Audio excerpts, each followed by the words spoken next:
Hello, my name is Jarel. I am a paradist. Paradism is a new project of society to create a paradise on earth, a paradise for everyone, not just a few. It's a new society where there will be no work, no money, and no government. It will bring the greatest liberation in humanity's history. So I would like to speak to the people, especially to the people who are frustrated with how things are run into society today.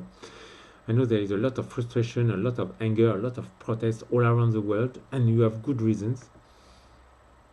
But in all these protests and in all this movement, I don't see great ideas. I don't see great new projects we could all move into. And I would like to speak about that and hopefully propose some good ideas. But the main point I want to speak about today is about the free market. The condition for the liberation of humanity from the slavery of work and money will be to abandon the free market. I repeat because it's very important. The condition for the liberation of humanity from the slavery of work and money will be to end the free market. So it's a bit weird. How can we liberate humanity by giving up something that is free? Free market, it's a contradiction. It's because we have been living in this illusion of freedom. We have been really hypnotized, and we will understand how.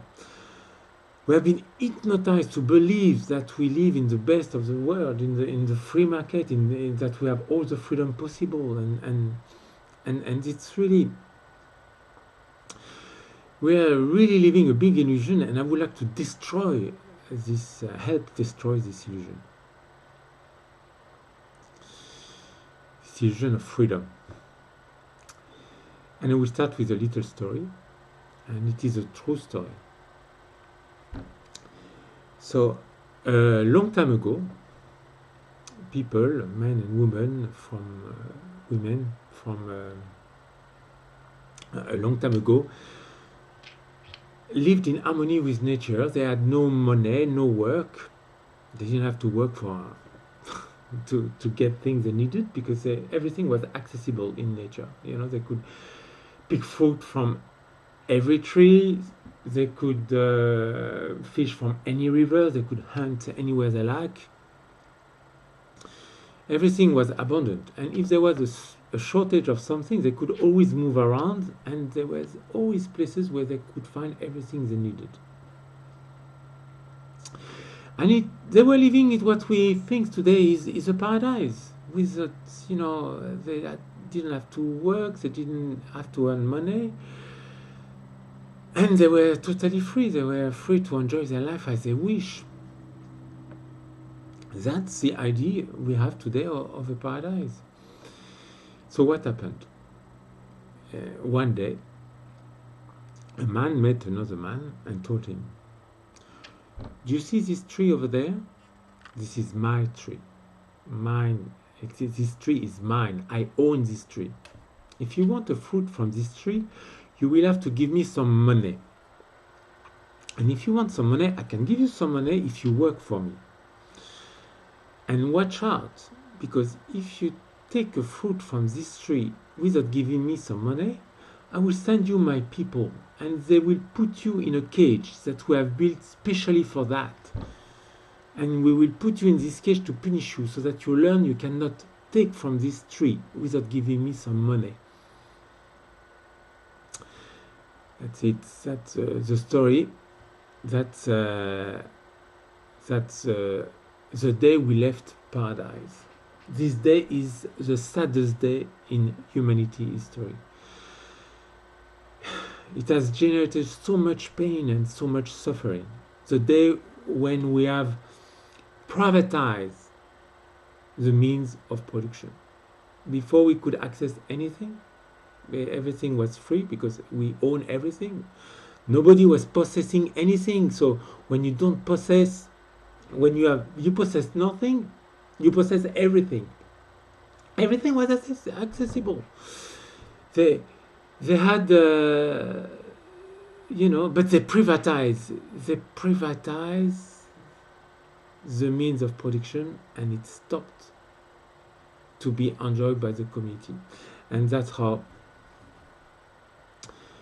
the enslavement of humanity started.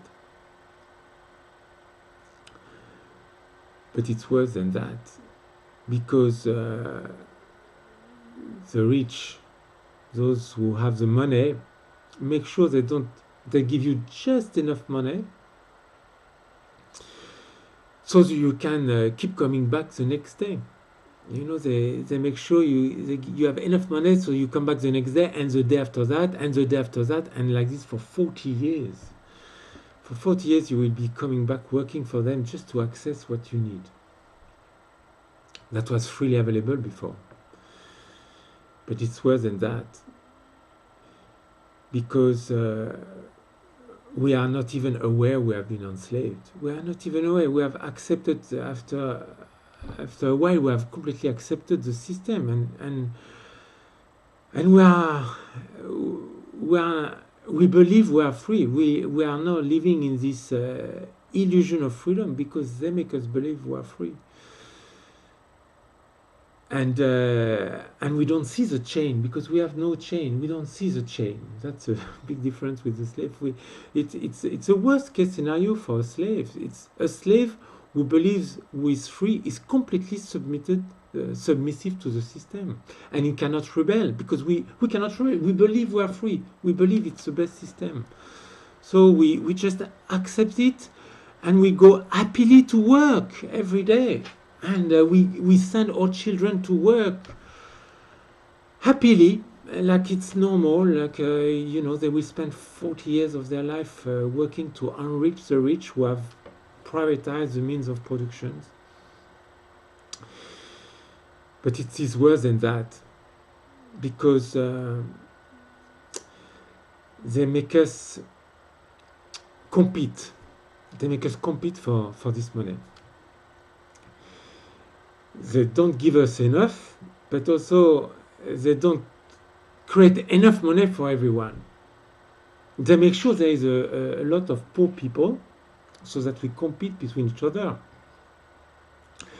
And we get lucky. They say, oh, you're lucky I give you a job because look, there are so many poor people who have nothing, and no, you know, like this we work harder and we work longer for them because we're in competition between each other. And when there is not enough poor people, they bring them in the country, you know, to make sure that they keep the wages down. They put us in competition, and also they go in other countries, in other poor countries, to use the slave labor of the poor people, and for us to be in competition with the poor countries. So we keep quiet. We consider ourselves we are lucky enough to have a job they are giving us, and it is worse than that, because they create such a small amount of money that now the only thing we think of is to make more money. It has become our purpose in life. Many people, that's the only thing that they want to do in life, to make more money. There is such a small amount to divide between each other. So we are all fighting for this money, and that has become our main focus. This is terrible. So you think at this stage that things are bad enough, but no, it is even worse. And I kept the worst for the end. It is even worse than that, because you know, I speak about the created money. They don't create money. Actually, they create a lack of money through debt. Now, money is created through debt. You know, before it was different. Before it was with gold and silver, so you could see money was really existing. It was the problem that gold and silver, it was limited in quantity. So the kings, to get more money, they had to ransack other countries or other continents just to find more money to develop their economy or their country. So thankfully we are out of the gold and silver, but the people who are creating money have this is are actually criminals. We have to understand this money system they created. The rich created this. Those in power, the banker, the banksters, as we call them in English, banker, gangsters, banksters. It's really a criminal system, this monetary system, and that's what the people need to understand. It is the most important thing today. We need to realize that the monetary system has been created by gangsters, mafiosis, who are racketing the people. So how they do that? How they do that? When they create money, they don't create actually. We see a heap of money, so we think we created a heap, but actually no, we created a hole. We create money through that. We create a hole somewhere in the books of the bank. There is a hole that we have to refill at the end after we make the loan. That's fine, okay. Before there was no hole. Now we borrow some money. There is a hole. We put it back. Okay, that at the limit that could be understandable. But the problem is that with time the hole gets bigger, and that's because of the interest. You know, we borrow money with interest, and this is a system of interest that is a scandal. This is where all the racket is happening, because the hole is getting with time bigger and bigger. So once I refill with the money I have borrowed, I try to refill the hole, it's still bigger because of the interest. So I have to borrow, I have to create another hole somewhere else, another hole bigger to refill the hole I've created last year, and like this, and I can never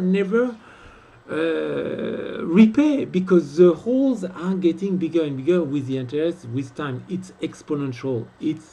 There is no way out. There is no way out. Every country is in debt. Every business is in debt. Every households are in debt.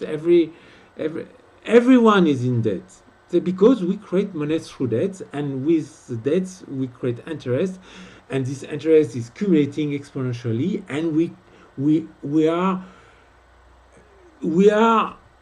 owning debts everywhere. There is no way out. No way out. It's impossible. So we don't have money. We have a lack of money. We're creating money through a lack of money. This is nonsense, this system, and that's how we have been enslaved. And you know that if you have a mortgage, you know, or limiting it is to your freedom to have a mortgage, because when you have a mortgage, but you need to keep going to work every week, because if you miss a week, if you miss a day, you know, you are not going to make your payment, and this for 30-40 years. So you don't go on strike, you just keep quiet and accept and live this way, and it just doesn't have to be this way. It doesn't have to be this way. So the free market is the source of our enslavement. And on top of the free market, we have what we call capitalism. Capitalism is also a system that has been designed by the rich to enrich the rich. They don't even hide it, it's in the name. Capitalism, capitalists, the capital owners, those who have the money. But with their money, they can make even more money. Just because they have money, they can make the money work for them. That's funny, because I never seen money work. I have seen workers work. I have seen domestics work. I have seen slaves work. I've seen a lot of them, but I have never seen money work. But it's to make them feel good. They have the money work for them. So with their money, they can enslave other people. They can have people work for them, because we all need money to survive. They are all privatized everything. We all need this money. So the capitalists who make other people work for them as the slave master, the new slave master, and the stock exchange is the slave market, Wall Street. That's where the slave masters buy the shares of the corporation to use the slave labor of the people. That's where they exchange the slaves. So of course we don't see that, we don't understand that, but this is the reality of things. The stock exchange is the slave market. That's why I was quite happy to see the Occupy movement, realizing that, hey, we need to occupy Wall Street. There is a problem here. And I say, yeah, yes, that's the way to go. We need to not only occupy, but close Wall Street. Because that's the source of the enslavement, with money to make more money. So the free market relies on two things: the monetary system and the privatization of the means of commission. And it's based on competition. This is also a problem, because competition, what it is competition? Competition is the big fish that eats the small fish. That's competition. In competition, it's always the biggest who has the big advantage. The biggest wins all the time at competition. So we end up, it's always the big ones who make it. The big ones get bigger and bigger, and we end up with big corporations, big monopolies. That's what we have now, and just a small amount of people make it. In competition, you have one winner, and everybody else loses. It's just that's competition. Competition is like monopoly. So the free market is like playing Monopoly. Monopoly. We all played Monopoly. At the beginning, we have the same amount of money, and then one of the players gets lucky. He can get the best places, and with that, he can attract the money of other people. And at the end of the game, you have one winner and everybody else is broke, because he has channeled all the money towards him, because it's a system where to enrich the rich. With your money, you make more money. So the richest will attract all the money. So the free market and the capitalism it's made for the concentration of wealth, always in the same direction, not for an even or spreading the wealth among the community, among the people. It's made, the free market, we need to understand that. It's by design made for the concentration of wealth. And it's based on competition. Another good image is the Hunger Game. Yeah, free market, it's a Hunger Game. The only way to make it, but it's to eliminate the competition. It's to eliminate the others, because there's such a small amount of money available, and we all fight for it. And I know my competition tries to eliminate me, so I need to eliminate my competition who tries to eliminate me. The Hunger Game. Another good image is the gladiators in Roman times, you know, the gladiators were slaves. They were all, you know, fighting in the arena, just fighting to each other, between each other. And there is one winner. That's competition. There is one winner, and the winner could be given the freedom. You know, that's the free market. To win, you know, to free yourself from the slavery, you have to eliminate others. You have to enrich yourself enough so you can yourself become a slave master. You can, when you are a slave master, then you can enjoy the freedom and you can enjoy the paradise because you have other people who work for you. So the the only way out for the slave is to become a slave master. This is the free market. This is the system we live in, and this is terrible. This is terrible because we have this illusion of freedom, and we have this illusion of freedom for two reasons. We have this illusion of freedom because we can choose our master. We can choose our job. We can choose our master. We can change job. We can, you know. And so we have this illusion to be free, but in fact, that's not what I call freedom. You know, we are very restricted. It's in our choice here. It's not freedom. To have choice is not freedom. Freedom is something else. So, and the other illusion of freedom is that there is a way out. We believe there is a way out. If we work hard enough, if we are smart enough, we can make it. You know, and the worst of it is that we blame it onto ourselves if we don't succeed. This is terrible.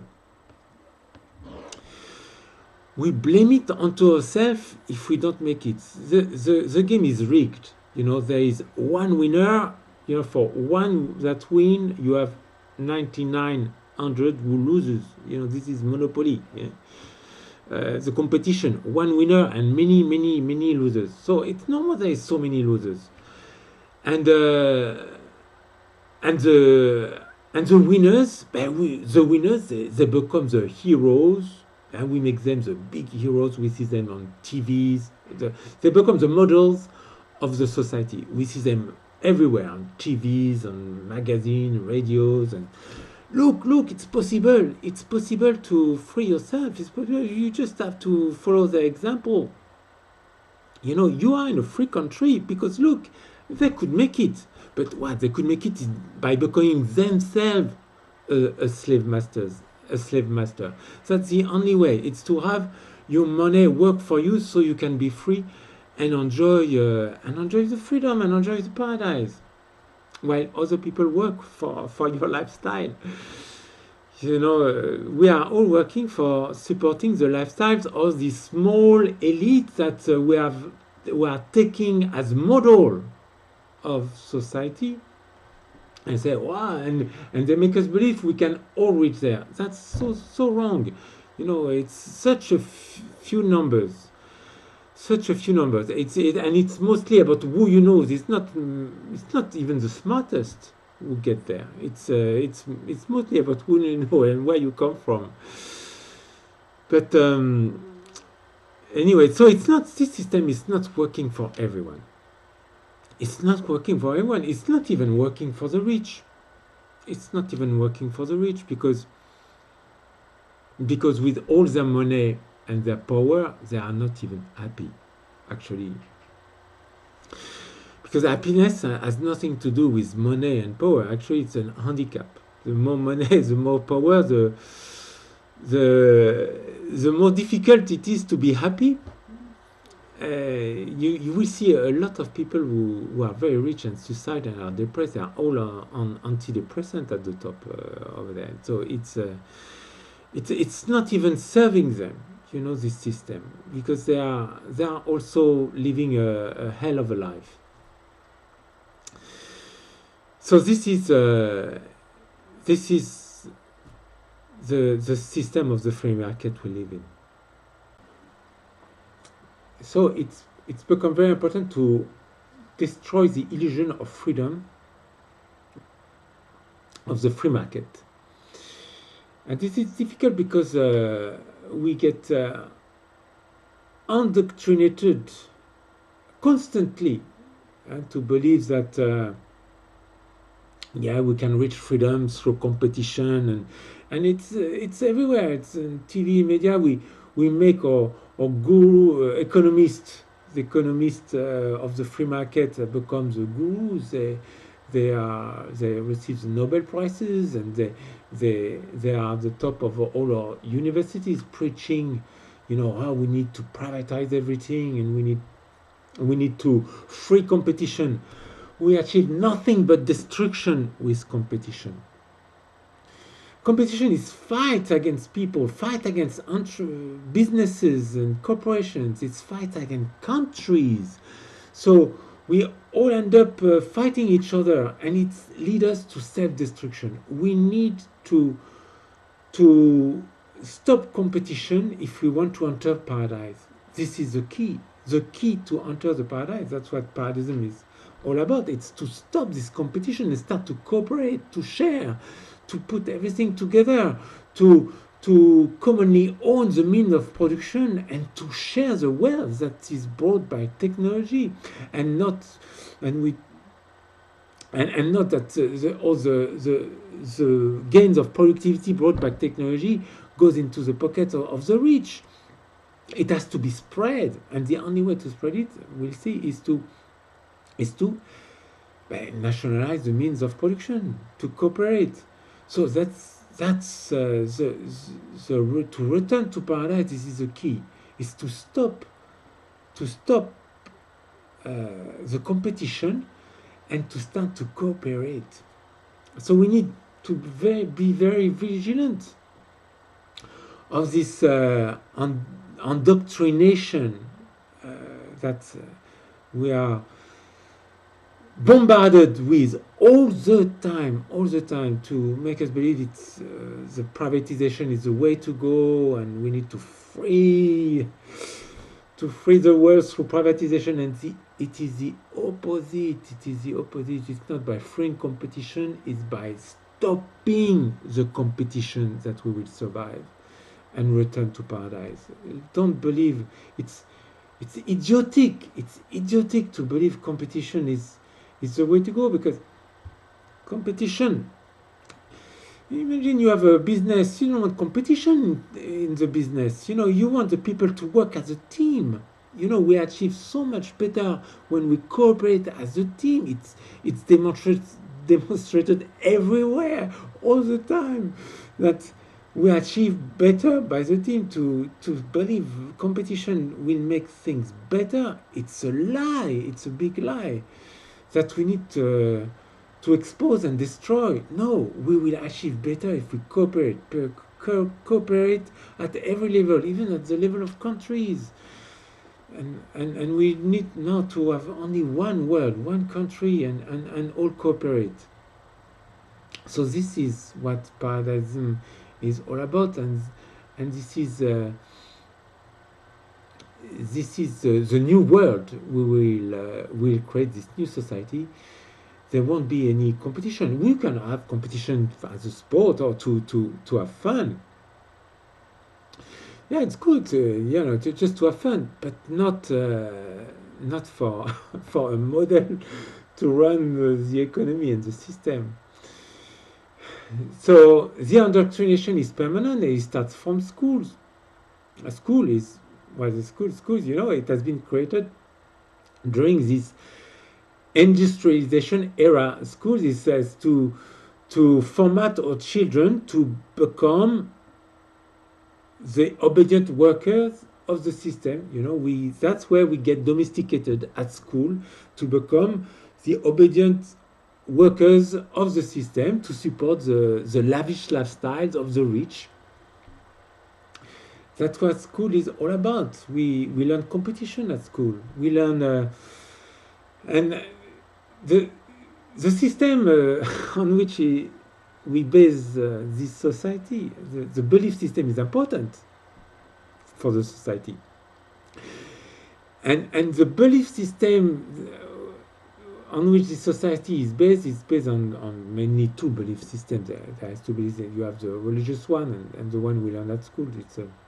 You have religion and Darwinism. So religion is mostly in the Western world. It's mainly the Christian religion, and in the Christian religion you learn that you are born and you are born with sin, and you are a sinner since birth, and you are guilty. And now you need to suffer and to accept your suffering in this life. And when you die, you will be in paradise if you have worked hard and accept this life of labor and suffering.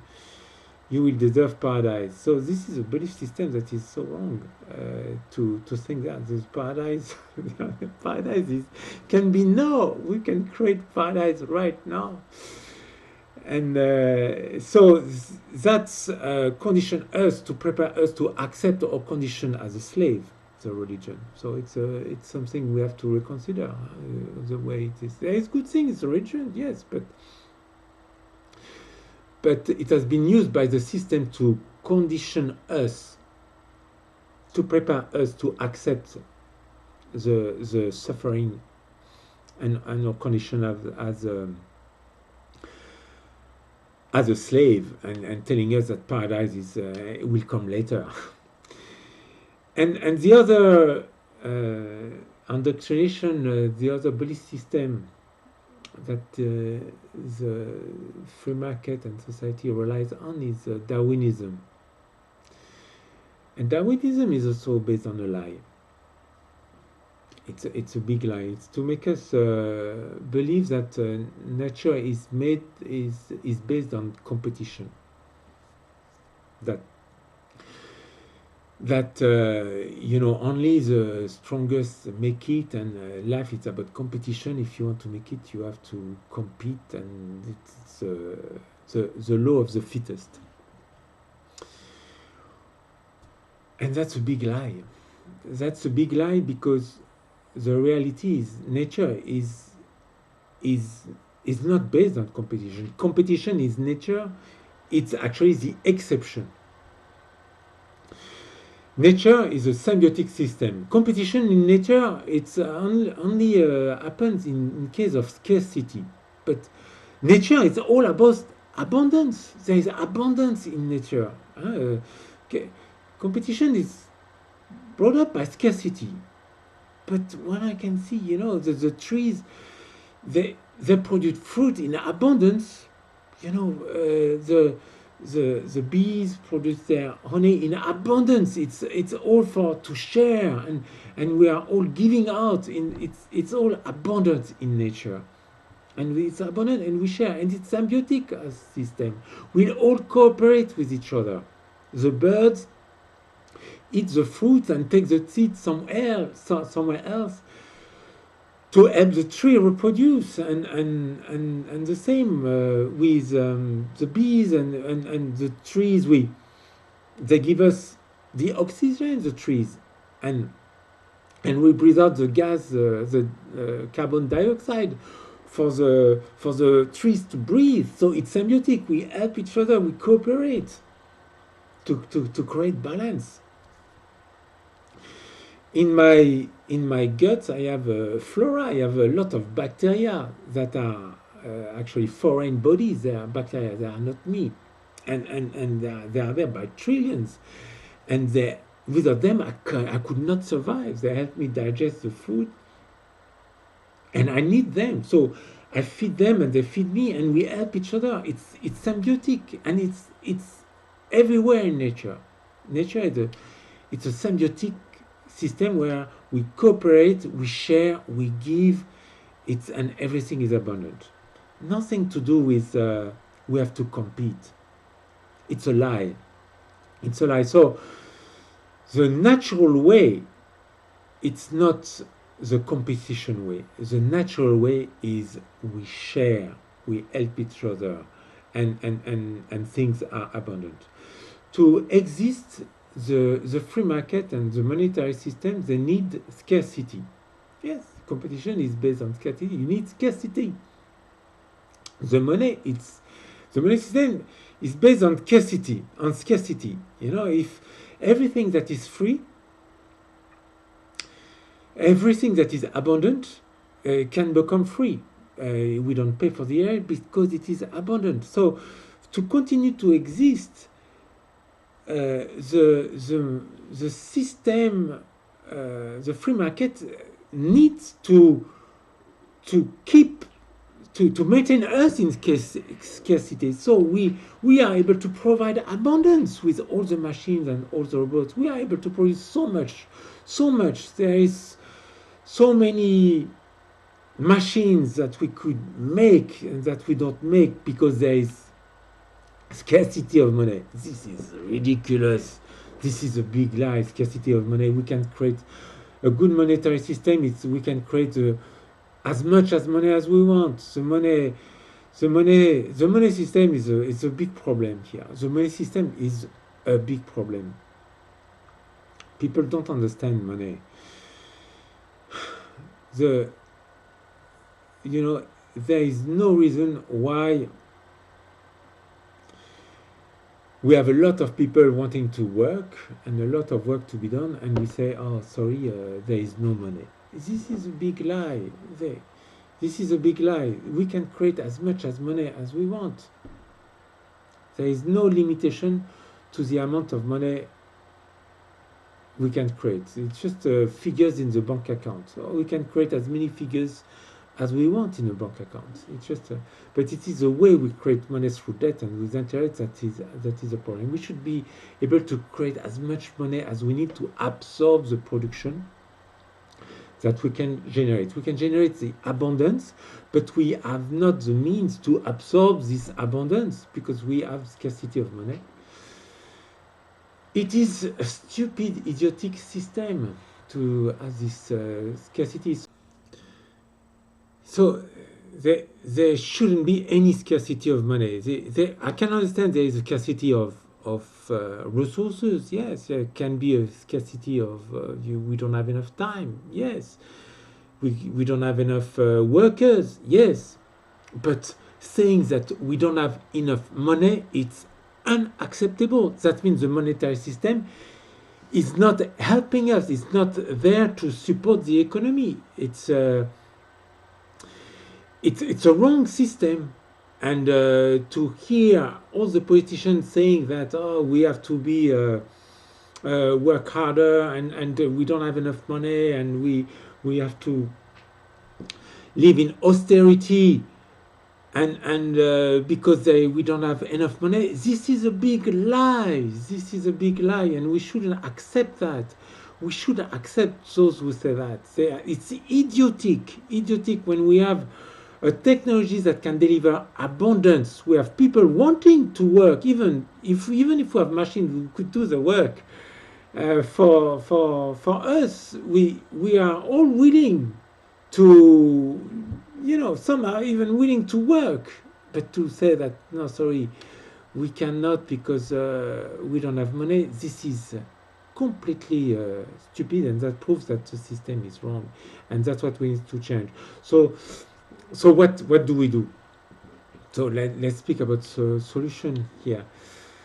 So the solution, the problem, we all understand, has come from the privatization of the means of production and the monetary system. That's the two things we need to change. And priority, the monetary system. Of course, we need an honest monetary system. And I want to hear all the protesters and all the movement of liberation now to speak about nationalization of the banks. This is the priority of the priorities. We need a monetary system that, if we owe money to ourselves, not to private bankers. Who do you think we owe money to? We create debts with interest, and who do we owe the money to? To private bankers. Do you think this is acceptable? We have given the right of creation of money to private bankers when the community can create its own money, the money that it needs to, so we can absorb all the production we produce. So this is the priority of the priority, to take the rights of creation of money from the banksters and to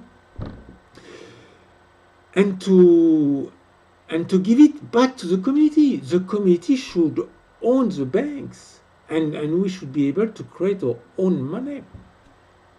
And we should create one money, and this is important. Now we live in a village. This is very important. The creation of one single money. People will oppose the creation of a single currency, but it's actually very important. And I need to explain why. The problem with multiple currencies is that the multiple currencies currencies are in competition with each other, and this is wrong. This is wrong. We live in a small village. You know, imagine you have several currencies. You live in a village and you have several currencies. You want to buy the bread at the baker, and you pay in dollar, and then you go and buy some meat and you pay in euros, and then you go and buy some vegetable and you pay in another currency. It's not working. We live in a village. It's a village. We need the earth now is a village. We need one currency. It's not workable to organize everything. People think that we need to go back to local currency. It's like going backwards. No, we need a single currency. A single currency, because when we have a single currency, we can create it as much as we need. The problem, and this is very important to understand that, the problem, you know, the economists, they all say a big lie, another big lie, that if we create money, we'll create inflation. We cannot create money like this. We cannot, because we create inflation. That's a big lie. That's a big lie. That's a big lie. That's a big lie because it's also a little bit of truth. I mean, it's a big lie and a little bit of truth.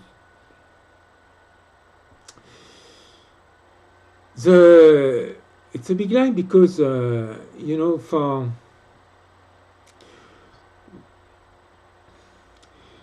money to create, for too much money to create inflation means, you know, we have too much money. So if we had too much money, the shops would be empty. You know, because we have too much money, we buy too many products, and we cannot keep up with the production because people have too much money. So, and this has never been the case. I've never seen the shops empty. The shops are packed. The shops are packed with all the goods we can produce. We create abundance. The shops are always full. The people have the shortage of money. There is a lack of money. So there has never been a case of us having too much money. It has never been the case. Why there is inflation? Because of two things. Because of the pressure of the holes that is created. You know, this hole in the bank account. We create holes. And the debt pressure, because as soon as there is an opportunity to raise our prices, we do it, of course, because we have so much debt to give back. This is a system that forces us to rise our prices. Inflation is the only way we can get handle our debt created by interest, because we devalue the money that make our debt a little bit more bearable. You know, if you owe $100 and the dollar devalues, it's easier to pay back. So the pressure of inflation is the inflation is mostly created by the pressure because of the way we create money through interest. and we all need to raise our prices to pay back our debts. That's a big problem. But another reason why it's difficult to create too much money, to create as much money as we want. And people say, oh, we cannot create as much money, we cannot print money because it's going to create inflation. And I say, that's a lie. That's a lie, it's a bit of the truth. Why it creates inflation? It's because we are in a system with several money. If one country decides to create a lot of money, to print money, but because we need other countries' product and we buy overseas, when the people get richer, they buy more products from overseas. By buying more products from overseas, it creates pressure on the currency, because the balance of trade, you become deficit. You have a deficit with your balance of trade. You create a deficit with the country you import the goods from.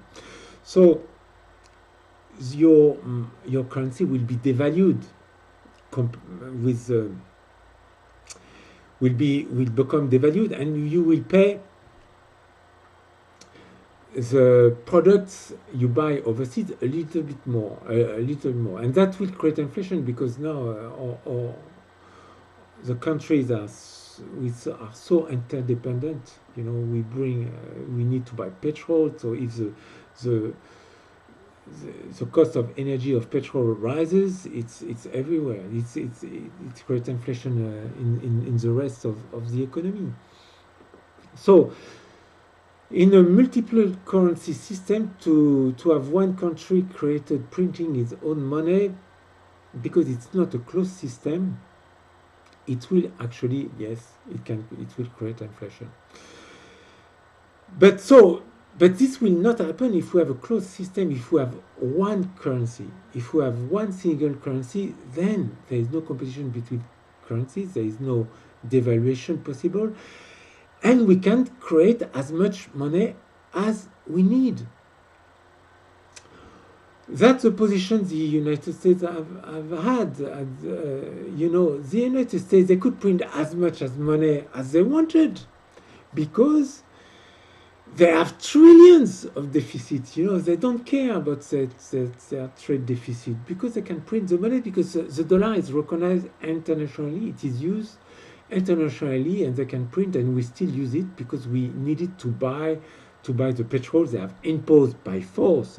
They imposed by force that we buy the petrol with their dollars, and because of that, they can print as much dollars as they need, so they can finance all the army to impose by force the dollar on the international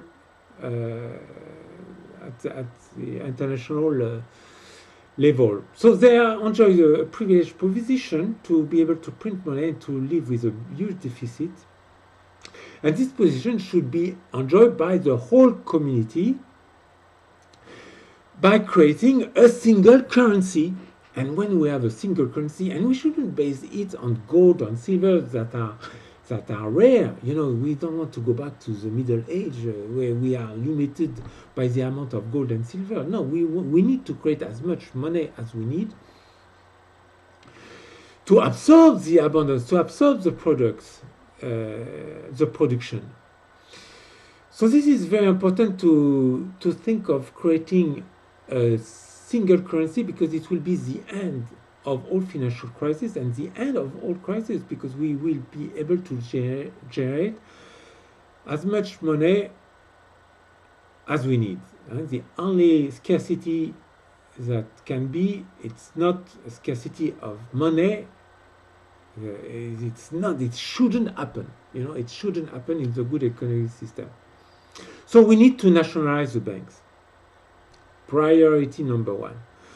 The Paradism will do that. Then number one, we nationalize the banks. Once we nationalize the banks, then we can buy the businesses and put everything, because we can create the money. We can create the money, and we can buy by the and nationalize all the production, return to paradise where we all share everything, and because the privatization of the means of production leads to the enrichment of the rich.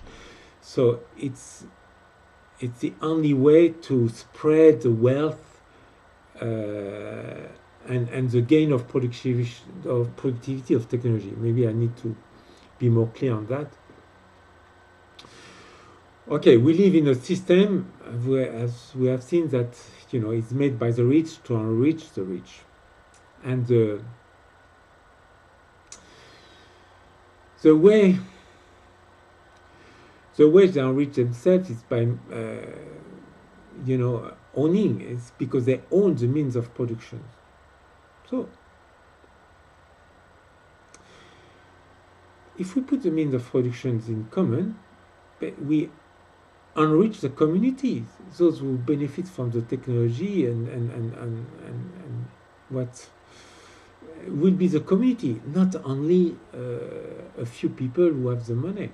So that makes sense. The propositions I hear from politicians and even in the protest movement, it's we need to tax the rich.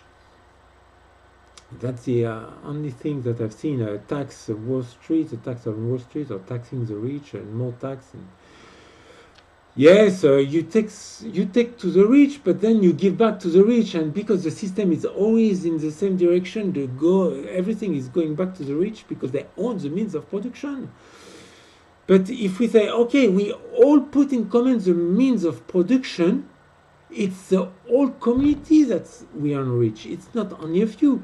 We can enrich, people if they get rich because of their own labor. That's fine. That's no problem with that. But the fact that they own the means of production and with their money they can make more money, this is a problem. You understand technology. People think that technology they can. So we all need to share. We all need to share the gains of productivity brought by technology. Otherwise, we create so much inequality, and that's going to be a hell of a life for everybody. Because if there is only 1% of people living, 1% of rich, and everybody else is broke, I tell you, it's not going well for everybody, even for the rich. It's going to be very difficult. So for the rich, now it's time to understand what's happening, and we just now need to bring everything back to the community and share. That's beautiful. That's beautiful. We're going to share. We're going to cooperate. And that's what Paradism is all about. So I'd like to just I hope I have been clear. I hope I have been clear that to return to paradise, we need to nationalize the banks and nationalize the means of production. And with Paradism, with the new system, the new society that is coming, we will also free the people by replacing the workforce by machines. That's the final liberation will be we can get free. We can liberate the people from having to work by having the machines work and the robots work for us. So please go and visit the site paradism.org. There is plenty of good ideas about this new society that is coming, and I hope to receive your ideas also. You can contact us through this website at paradism.org. Thank you.